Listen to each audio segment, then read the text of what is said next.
இது திராவிட மாடல் ஆட்சி இல்ல, பொய்யான மாடல் ஆட்சி. இது ஒண்ணுமே இல்லையே இதுல. இப்படி வெயில்ல நிக்க வைக்கிறதா திராவிட மாடலா? அங்க அதுக்காக தான் அவ்வளவு செலவு பண்ணி அங்க போட்டுருக்காங்க. மைக் வச்சு விடுறாங்க எல்லாரும் வெயில்ல. இங்க பாருங்க, லேடிஸ் எல்லாம் நின்றுட்டு தான் இருக்காங்க. வெளியே லேடிஸ் எல்லாம் அங்க நின்றுட்டு இருக்காங்க. இங்க பாருங்க, திமுக சதி தான் ப்ரோ. ஆட்சி ஆள்றது யாரு? திமுக தான். போலீஸ் யாரு கண்ட்ரோல்ல இருக்காங்க? கவர்மெண்ட் அரசாங்கம் கண்ட்ரோல்ல தான் இருக்காங்க. வெளியே உள்ள விடாதீங்க, வெளியே விடுங்கன்றானுங்க. அதனாலதான் உள்ள விட மாட்டேன்றானுங்க.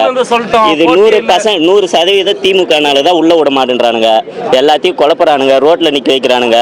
வெயில் காயுதுன்றனால தான் அங்க ஸ்டேஜ் போட்டாங்க அவ்வளவு செலவு பண்ணி. அப்பவும் வெளியே தான் ரோட்ல தான் நிக்க வைக்கிறானுங்க. தமிழ்நாட்டுல எங்க போட்டாலும் இதே பிரச்சனை தான் பண்ணுவானுங்க. தலைவனை பார்த்து பயப்படுறானுங்க எல்லாம்.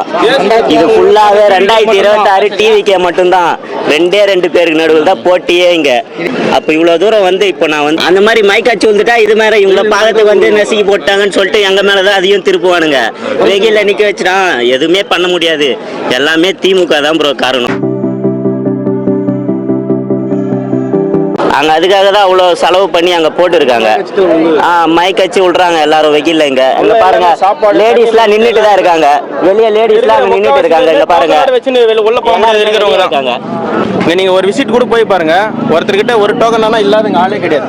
பயப்படுறாங்க ப்ரோ. ஒரு ஒன்றிய ஊராட்சி செயலாளர் முதல் எல்லாருமே டோக்கனோட தான் உள்ள குத்தாங்க. இங்க காசு கொடுக்காம இவ்வளவு கூட்டம் கூடுது. அங்க 200 ரூபாய் குத்தாதான் 10 பேரே வந்து நிக்கிறோம். அவங்க வண்டி எல்லாரும் பயப்படுறானுங்க. அவ்வளவுதான், வேற ஒண்ணுமே இல்ல. தலைவனை பார்த்து பயப்படுறாங்க, அவ்வளவுதான். விசில் சின்ன பட்டி தொட்டிய கூட போய் பாத்தீங்கன்னா இந்த விசில் இருக்கும். எங்க ஒரு மலைவாழ் மக்கள்ல போய் மலையில இருக்கிறவங்க கிட்ட போய் கேட்டா விஜய் சின்னம் என்னன்னு கேட்டா விசில்னு சொல்றாங்க. இன்னைக்கு அவ்வளவு தூரம் போயிட்டு இவ்வளவு சீக்கிரம் ரீச் ஆகிது. உதய சூரியனே 10 வருஷம் கழிச்சுதான் எல்லாருக்கும் ரீச் ஆச்சு. ஆனா என் தலைவன் ஒரு வருஷத்துல விசில் அறிவிச்ச மறுநாளே எல்லாத்திலயும் பட்டி தொட்டி எல்லாம் ரீச் ஆகிது. அதுதான் தலைவனோட பவர். சில பேரோட விமர்சனம் என்னன்னா, விசில் சின்னம் பெரியவங்களுக்கு தெரியும், முதியோர்கள் இருப்பாங்க, அவங்க எப்படி வந்து விசில் சின்னத்தை கரெக்டா ஓட்டு? அவங்க கூட எல்லாருமே உணர்ந்து இருக்காங்க. யார் வேணும்னு கேட்டா நாங்க போய் கேட்டா விஜய் வேணும்னு சொல்றாங்க. எல்லாருமே விஜய் வேணும்னு சொல்றாங்க. இந்த ஒரு வருஷமா வந்து எல்லாமே மீடியா பார்க்க ஆரம்பிச்சிட்டாங்க. எல்லாருமே பாட்டில இருந்து ஆன்டி வரைக்கும் எல்லாம் போன் தான் பாக்குறாங்க. எல்லாருமே போன் பாக்குறாங்க. அதனால போன்ல இப்போ நம்ம ஒரு ரீல்ஸ் ஸ்கோர் பண்ணா கூட எல்லாமே இதுதான் வருது. அதனால தான் பயப்படுறாங்க. ஐடிவிங்க அங்க பக்கம் பலமா இருக்கு. 2 வருஷம் ஒண்ணுமே இல்ல, பரிசு கொடுக்கல. ஆனா இந்த வாட்டி 5000 ரூபாய் கொடுக்குறாங்க கோடைக்காலன்னு சொல்லிட்டு. இப்பதான் கோடைக்காலம் வருதா? எடுத்தா எக்ஸ்ட்ரா எப்படி இன்னைக்கு எப்படி கொடுக்குறீங்க? இல்ல ப்ரோ, இல்லக்கா 4 மாசத்துல போட்டீங்க.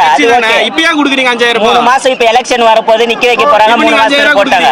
அந்த கோடைக்காலன்னு சொல்லிட்டு ஒரு 2000 ரூபாய் எக்ஸ்ட்ரா போட்டுக்கிறாங்க. அவருக்கு ஸ்டாலினுக்கு இப்பதான் அந்த கண்ணுக்கு தெரிஞ்சுக்கிற மாதிரி தெரியுது இந்த வருஷம் தான்.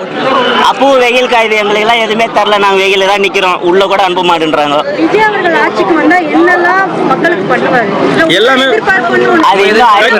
இதுக்கு முன்னாடி இருக்க கட்சி பண்ணது எல்லாமே எங்க தளபதி வந்தா பண்ணுவாங்க. இல்ல ஒன்னே ஒண்ணுதாங்க. முதல்ல விஜய் வந்தா இந்த போலீஸ்காரங்களை வந்து கை நம்ம கண்ட்ரோல்ல வைக்கணும். எவனுக்கும் வந்து ஜால்ரா தட்ட விடக்கூடாது. முதல்ல இந்த டிஎம்கேக்கு ஜால்ரா தட்ட விடக்கூடாது. இந்த மாதிரி வெயில்ல நிக்க வைக்கிறது பேனாக்கா. அது பேனாக்கா விஜயகாந்த் ஆத்மாவே சாந்த் அடியாதுக்கா. அவங்க போய் அதுல சேர்த்துட்டாங்க. இருக்கு. அவங்க திமுக அவங்க தனியா நின்னா கூட ஏதோ ஒண்ணு ஒரு சதவீதமாச்சும் ஓட்டு வாங்கிப்பாங்க. அவங்க அதுல போய் நின்னது அவங்க ஓட்டு அவங்களே இழந்துட்டாங்க. அவ்வளவுதான், வேற ஒண்ணும் இல்ல.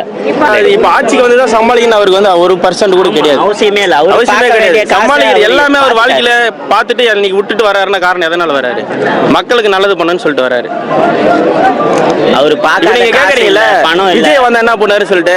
நம்ம சிஎம் சார் வந்து என்ன பண்ணுவாரு? நீங்க அவர்கிட்ட பேட்டி எடுத்து கேட்டு இருக்கலாம்ல. சிஎம் சார் என்ன பண்ணிருக்காரு இது வரையும்? அவர் தானே சொல்றாரு 100% வந்து 99% இந்த 5 வருஷம் ஆட்சியில வந்து என்ன பண்ணிருக்காரு? கோடை காலத்துக்கு 5000 கொடுத்தாருன்னு சொல்லிட்டு பேசுறீங்க நீங்க. இப்போ நான் என்ன கேக்குறேன், 4 வருஷமா இருந்துச்சு இல்ல கோடை காலம், வருஷம் வருது இல்ல கோடை காலம். அப்படி வருஷம் கொடுத்துருக்கலாம். 5000 எதுவுமே இல்ல ப்ரோ. அவங்க எல்லாம் பண்ணுவாங்க. கடைசியில மக்கள் ஓசியில போறாங்க. ஓசின்னு சொல்லி தான் கீழே தட்டுவாங்களே தவிர ஒரு பண்ணாத சொல்லி காட்ட கூடாது. கூட்டமே கிடையாது. நம்ம காசை திருப்பி பண்றது ஓசின்னு சொல்றது கரெக்டா? தப்புதான். படிச்ச பட்டதாரி இருப்பாங்க. ஒரு குடும்பத்திலயும் அவங்களுக்கான வேலை வாய்ப்பு இருக்கும். அப்படியே வேலை இல்லைனாலும் வந்து மாசம் மாசம் காசு அனுப்புறேன்னு சொல்றாங்க. வேற எதுவும் கிடைச்சிருக்கா? அதுவும் முழுசா கிடைக்கலீங்களே யாருக்கும், முழுசா வரது இல்லையே. 100 பேர் இருக்கானா 10 பேருக்கு வருது, மிச்ச 90 பேருக்கு வரலையே. முழுசா பண்ணா நம்ம அதை பத்தி பேசலாம், அங்கங்க ஒண்ணு பண்ணா பேசுறது வேஸ்ட் தானே. பாஸ் இருந்தா அதான் ப்ரோ பேசுங்க, உங்களோட கருத்து என்னன்னு பேசுங்க. மக்களுக்கு என்னெல்லாம் தேவை, என்ன பிரச்சனையா இருக்கு, மெயின் பிரச்சனை இந்த டிஸ்ட்ரிக்ட்ல என்ன பிரச்சனையா இருக்கு? நீங்க சொல்லுங்க இந்த ஆட்சி இங்க பாருங்க, எல்லார்கிட்டயும் பாஸ் இருக்கு, எல்லார்கிட்டயும் பாஸ் இருக்கு, ஆனா உள்ள விடல. QR கோட் ஸ்கேன் பண்றாதீங்க. ஸ்கேன் பண்ணாதான் உள்ளன்றாங்க, ஆனா எப்படி உள்ள விட்டாங்கன்னே தெரியல. இவ்வளவு பேர் வந்து பாஸ் இல்லாம வெளியே நிக்க பாஸ் இல்லாதான் ப்ரோ, அதுதான் bro பாஸ் திமுக. இருந்து நாங்க உள்ள போக முடியாத சூழ்நிலை இருக்குது இப்போ. காசு இல்லாதவே நிறைய பேர் உள்ள அனுப்பிச்சிருக்காங்க. அது உள்ள அமைச்சிருக்காங்க, அவங்க செக் பண்ணவங்களுக்கு உள்ள அப்படியே அமைச்சிருக்க வாய்ப்பே கிடையாது. ஒருவேளை ஒரு 10,000 பேர் போலீஸ்காரையும் சேர்த்து கணக்கு வச்சுக்கலாங்களா என்னவோ தெரியல. அதுல இல்ல அந்த 4500 பேர்ல ஒரு 2000 பேர் போலீஸ்கார கணக்கு எடுத்துட்டு இருப்பாங்கன்னு நினைக்கிறேன் அவங்க. அதனால தான் இப்ப 1000 பேர் வெளியே நிக்க வைக்கிறாங்க. அந்த மாதிரி தான் ஏதோ பண்றாங்கன்னு நினைக்கிறேன். இப்போ இந்த ஏரியால உங்க தொகுதியில உள்ள கவுன்சிலரா இருக்கட்டும், வார்டு மெம்பரா இருக்கட்டும், ஏதாவது பிரச்சனைனா உடனே வந்து நடவடிக்கை எடுக்கிறாங்க. நான் கடைசியா என்னோட ஆம்பூர் சட்டமன்ற தொகுதி எம்எல்ஏவே போன 5 வருஷத்துக்கு முன்னாடி ஓட்டு கேட்ட வந்த அன்னைக்கு நான் பார்த்தது. இன்னி வரையும் நான் பார்க்கல. ஏன்னா கொடி ஏற்றம்னா வராரு, திருப்பி போயிடுறாரு, வேற எதுவும் பண்ணல. அன்னைக்கு பார்த்தது தான், திருப்பி இன்னைக்கு வரையும் பார்க்கல. அவ்வளோதான். 2026 அண்ணன் விஜய் அவர்களுக்கு விசில் சின்னத்துக்கு வாக்களிருக்க.